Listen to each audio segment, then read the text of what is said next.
Alright people, so we got a new opening with this episode, and there are big shoes to fill because almost everybody unanimously loves Attack on Titan opening 1. Now, to be honest with you, I was a little bit skeptical coming into it, so I'm hearing it, and I'm listening to it, and in the beginning it comes off with like some parade sounding music, and at first I'm like, not feeling it, and then it slowly changes into something a bit different. And to be honest with you, the opening, music-wise, it was actually enjoyable towards like, the middle when it starts really picking up. Visuals, off the freaking chain, beautiful movie quality animation for the opening 2 of Attack on Titan. So as far as the opening goes, I was very impressed with the visuals. The song in the beginning, I wasn't really feeling it because it felt like a parade, and it's like didn't have the same intensity as opening 1 when it starts off, but then it slowly picks up and turns into a pretty decent song. The ending, the new ending, way better than the last ending in every aspect, musically, visually. It kind of felt as though reminiscent of opening 1 with the visuals, with the ending. And the music, as far as like the music goes, it was really just very hype and very action-packed. So both the opening and ending were awesome. The visuals from opening 2 were a lot better than the visuals from ending 2. However, the music for ending 2 I felt was a bit more stronger because it came more action-packed and overall just really had like an intense ending for an ending. So definitely like both of them, and I'm glad that it really wasn't a step down. I mean, the opening music-wise is slightly a step down because it just doesn't have that same intensity and the same rocket fire start that opening 1 had as far as musically it goes, but it still was a pretty decent opening and it wasn't too bad compared to what it could have been. So I'm satisfied with them, both of them. Visually though, love opening 1's visuals. It was just like the animation was top notch. I heard they got like some of the best to animate this opening, and they did a phenomenal job. So kudos to them. I'm gonna miss opening 1, I'm not gonna lie. I love opening 1, but this is a decent substitute for the remainder of the series. So jumping into this episode, definitely we start off with the whole court case and everything, pretty much them saying, well, is Eren friend or foe? And to be honest with you, again, it really, even if it's confined into this courtroom and this case and everything, is really just looking at a bigger picture of humanity's skepticism and trusting something of the unknown and being afraid of the unknown. And it really boils down to that. It's humanity being afraid of the unknown and wondering, should we trust this guy? What should we do in this particular case? And once again, Rivale, however you want to pronounce him, he comes in and kicks ass and actually saves Eren's ass. Because to be honest with you, in my opinion, Levi was the one who did it all. He really saved him because they were looking at him like, yo, this guy's a monster. And Eren thinking with his emotions, not the best particular way to go, because in the end, he could have cost himself his life.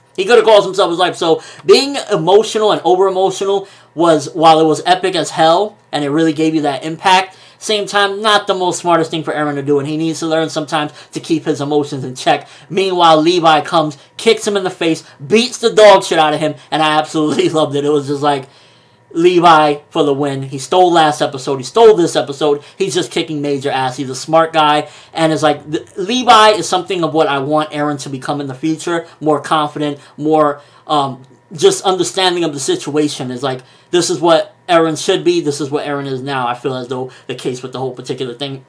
And just overall, the way it was decided as far as his future, Levi really saved it. He really saved the day. Even when Mikasa was in there, because, man, Mikasa's such a down-ass girl. That's the type of girl you need in your life. She's seen you there, and she wants to jump in there and rip this guy's head off. And, of course, Armin, no, just wait on the side. But, like, that's why you gotta love Mikasa. Even in times of, like, this, where he's there arrested on the freaking ground, getting his ass kicked. She's there really just gritting her teeth, trying to stop herself from going down there and fucking up Levi. So Mikasa, even on the sidelines, is still a boss. Gotta love Mikasa. Now this episode, a bit slowed down because it was really just confined to this courtroom, but still didn't really affect the episode in any which way because it was mostly like, moving things forward as far as what's going on with Eren and pretty much trying to bring him back into the fold in a way to help humanity. And Levi said it best, at the end of the day, I will take his ass out if he disrespects, but he needs to be here right now. Humanity needs something like this, a weapon. And it was decided on a very fair note, so that was pretty awesome. The Hanji character, we get little more hints into her particular character, and I like it. You bring in this character, and first of all, vocally, I really like it. It's not one of those particularly high-pitched, like, that's so cool. It really has a unique vocal for Hanji, and she's a very unique character because you see she kind of has this sadistic side, like, ooh, let me see inside of your mouth, and a lot of different creepy vibes to her. So the Hanji character, she comes in, She has a different vocal tone, unlike all the other high-pitched characters or females in particular. So she comes in with that, and then she also just has this creepy vibe. So she has a little bit of a different aspect to the series as well, and I think we're going to see more of that, definitely. And we also get more hints at this whole religious aspect, because early on it was foreshadowed that there's some sort of religion in this world that's been established, where the guy was like praying while the armor titan is bashing through the city and everything, and it more so gets pushed in here like, God wouldn't want this and everything. And that's really where more hints of like the world building comes along. Like, okay, there's this religion being formed, and they kind of have a say-so in certain things, and they want a say-so in certain things on the walls, and they seem to cherish these walls. So it might be a more a spiritual thing to them. They might think maybe the resurrection of God is going to be in there, some crazy shit, but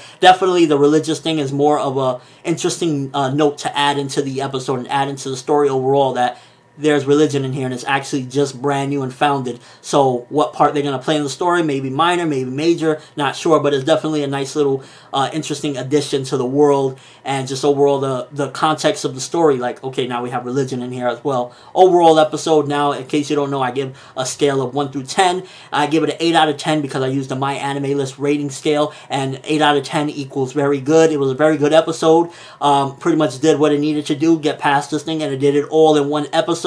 While, you know, most series would stretch this out 3, 4, 5 episodes, we cleared the entire court case and everything within the confines of this episode. So that was pretty awesome. And overall, Levi for the win, yo. Levi for the freaking win. He comes in there kicking Aaron's ass. Mind you, Aaron is tied up, and if he wasn't Titan form, it would have been a fucking brawl. But nonetheless, Levi saved the day once again, and you gotta love him. And also, Hanji is a pretty freaking interesting character, to say the least. I'm liking this so far. Let me know what you thought. The whole thing with Levi, do you think that he saved the day in doing that? Do you think he went a little bit too overboard? And your overall thoughts on the new opening and new ending. Do you think the new opening surpassed the last one? Was it worse than the last one? And likewise with the ending. Me personally, I think the ending was a step up with this particular ending, but the opening wasn't on the same level as the last one as far as musically, but visually it definitely topped it. That's my thoughts on it. But that's all I have for this review. Thanks for watching. Hope you enjoyed. Thumbs up if you're excited, because now we're getting out of here, and we're going to start, you know, trying to reclaim some more land. So we're going to get more action, more advancing in the plot and the story, and hopefully eventually get to see what the hell is in that freaking house in that basement. But that's all I have for this review. I'm ForneverWorld, and as always, people, have an awesome day.